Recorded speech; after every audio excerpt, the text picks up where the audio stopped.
महाविकास आघाडीचे मावळ लोकसभेचे उमेदवार संजोग वाघेरे पाटील यांचा उमेदवारी अर्ज भरण्यात आला। यावेळी प्रमुख उपस्थिती आदित्य ठाकरे, रोहित पवार, माणिकराव ठाकरे, सचिन आहेरे, बाळाराम पाटील, बबनदादा पाटील, शिरीष घरत, महाविकास आघाडीचे नेते मंडळी, कार्यकर्ते मोठ्या संख्येने उपस्थित होते।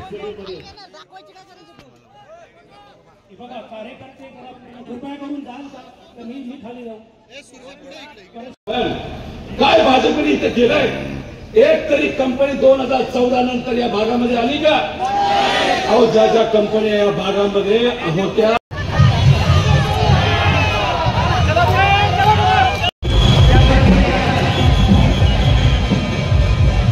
उपस्थित असलेले आदरणीय माणिकरावजी, माननीय आदित्य ठाकरे साहेब, माननीय रोहित दादा, माननीय अमोलजी आणि सन्माननीय व्यासपीठ, या ठिकाणी मावळ मतदारसंघाचा विचार आपण केला तर घाटमाथा आणि घाटाखालचा भाग असे दोन तुकडे या मतदारसंघाचे उभे आहेत। आपल्या समोर महाराष्ट्राचं उद्याचं नेतृत्व या व्यासपीठावर उपस्थित आहेत। मी आपला फार वेळ घेणार नाही। मी सन्माननीय व्यासपीठाला आणि संजोग भाऊंना या ठिकाणी आश्वस्त करण्यासाठी आलेलो आहे। वरचे 3 मतदारसंघ तुम्ही सांभाळा। पनवेल, उरण आणि कर्जत, खालापूर या 3 विधानसभा मतदारसंघातून आपल्याला रिकाम्या हाताने पाठवणार नाही एवढं सांगण्यासाठी मी या ठिकाणी उपस्थित आहे। आपण ज्या वेळेस दिल्लीची वाटचाल कराल त्याच्यामध्ये कोकणातल्या या 3ही विधानसभा मतदारसंघाचा भरीव वाटा राहील एवढंच आपल्याला आश्वस्त करतो आणि आपली रजा घेतो।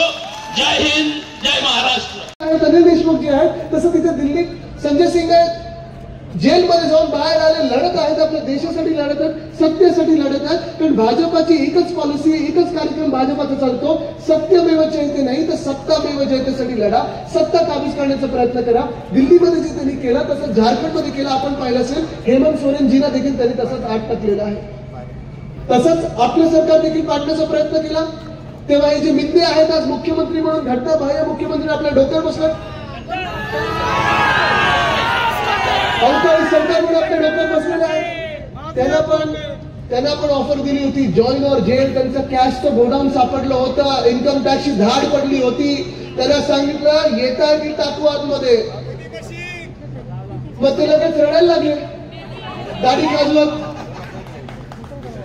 आणि मग 20 मेला उद्धवसाहेबांनी येऊन सांगितलं होतं, वर्षा बंगल्यावर अमोलजी त्यांनी येऊन सांगितलं होतं की मला हे धमकवत आहेत, मला आता जेलमध्ये जाण्याची हे माझं वय नाहीये, मी काय करू साहेब, मला हे आत टाकतील, तुम्ही काहीतरी करा, भाजपसोबत चला, आम्ही आत जाऊ। हे सगळं लढणं झालेलं तिथे। आणि हे सगळं झालं तर काय, आपण एक पॉलिसी बघितली भाजपची असते, खोटं बोला पण रेटून बोला। मिंदे यांची एक पॉलिसी आहे, खोटं बोला पण रडून बोला। एवढाच फरक आहे दोघांमध्ये, खोटं बोलतच असतात। पण मूळ मुद्दा हा आहे की इथे पण ती जॉईन ऑफ जेल पॉलिसी होती। मी तुम्हाला सांगतो, लिहून देतो, हे 40 गद्दार आमदार जे टुपुक टुपुक उड्या मारून गुजरातला पळाले, मग गुवाहाटीला पळाले, मग गोव्यात जाऊन टेबलावर नाचले, हे सगळे त्यांच्या विरुद्ध काही ना काही धमक्या होत्या, फायली होत्या, केसेस होत्या, आरोप होते। आणि तसेच जे गद्दार खासदार गेले एकीकडचे पण होते। काय चोर ते वेगळं काय ऐकत असतो, कुठे डांबर चोर, कुठे माती चोर, कुठे कोंबड्या चोरल्या जातात, कुठे काय म्हणजे काय, सगळेच असे लोक एनडीए घेतल्यानंतर बाकीचं राहिलं तरी काय। पण मुख्य गोष्ट ही तुम्हाला सांगायला मी चाललेलो आहे की आज देशात जेव्हा जेव्हा तुम्हाला सांगितलं जाईल की 400 पार भाजपा करत आहे, तुम्ही सांगा कदाचित चंद्रावर करत असेल, आमचा भारत देशात 400 काय 200 पार पण भाजप करणार नाही।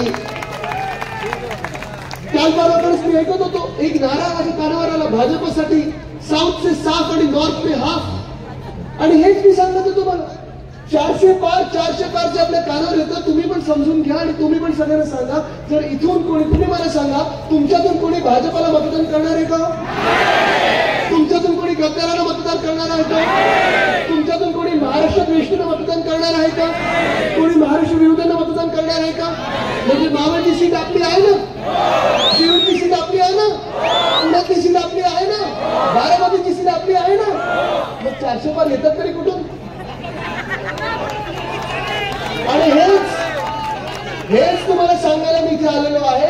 तुम्हाला भ्रमात टाकलं जातं की अरे तुम्ही तुमचं मतदान भाजपच्या विरोधात का करताय, तुमचं मत फुकट जाईल, तुमचं मत फुकट जाणार नाही, तुमचं एक वोट हे इतिहास घडवणार आहे, केंद्र सरकार हे बदलणारं तुमचं मत असणार आहे, हे तुम्ही लक्षात घेणं गरजेचं आहे.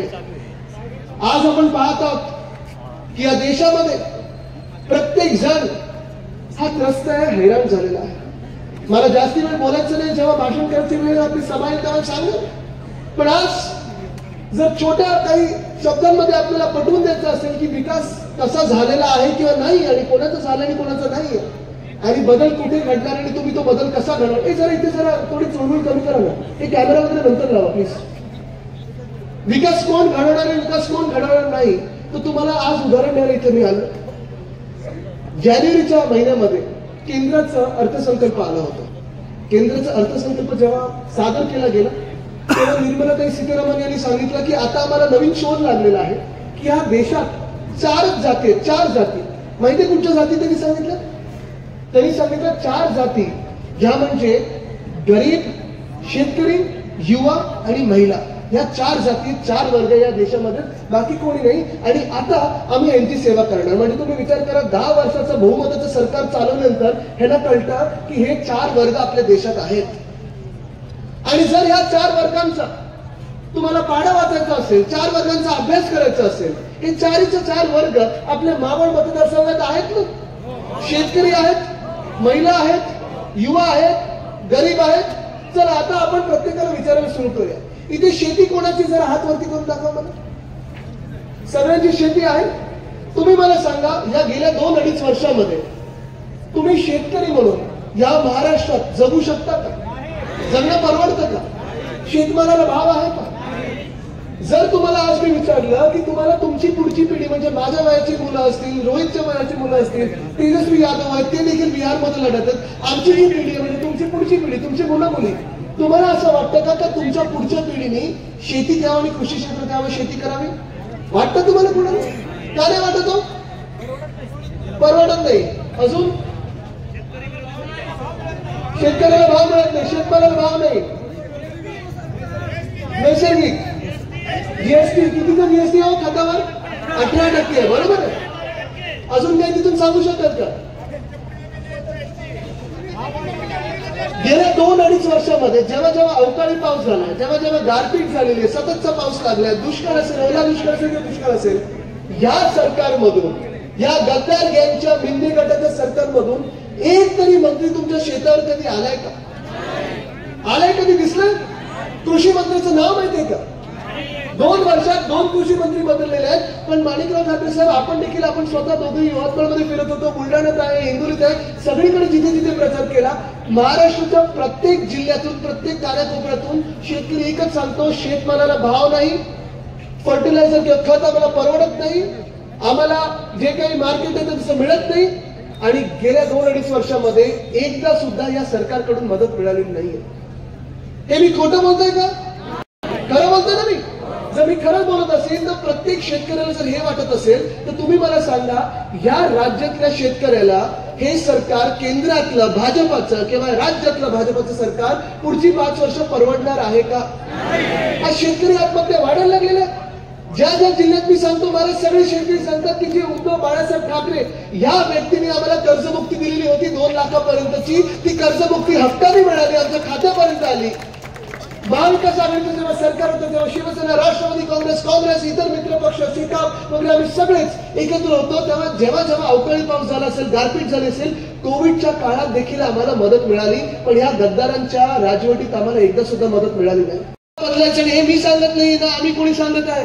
भाजपाच्या 5 ते 6 उमेदवारांनी सांगितलेलं आहे, पंकजाताईंनी स्वतः सांगितलेलं आहे, संविधान आम्हाला बदलायचंय, संविधान भाजपला बदलायचंय. ते का बदलायचं हे तुम्हाला सगळ्यांना माहिती आहे. पण संविधान जर बदलायचं असेल, आपण सगळे आंबेडकर प्रेमी जनता त्याला विरोध करणार की नाही? आज आपल्याला हा जर बदल घडवायचा असेल तर आपल्याला घरोघरी जाऊन सांगायला लागेल आपल्या उमेदवाराचं नाव. आणि तुम्ही मला सांगा, उमेदवाराचं नाव काय? आपला उमेदवार कोण आहे? आपला उमेदवार कोण आहे? आपला उमेदवार कोण आहे? आणि जर संजोग भावना जिंकवायचं असेल तर आपलं चिन्ह कुठचं? आपलं चिन्ह कुठचं? आपलं चिन्ह कुठचं? आपलं चिन्ह कुठचं? आपलं चिन्ह कुठचं? आपल्याला जर देशात जो अंधकार पसरलेला आहे तो दूर करायचा असेल तर एकमेव आपलं चिन्ह असेल ते म्हणजे ह्या मतदारसंघात मशालीला मतदान करा आणि या देशातला अंधकार आहे तो दूर करूया. धन्यवाद. जय हिंद, जय महाराष्ट्र.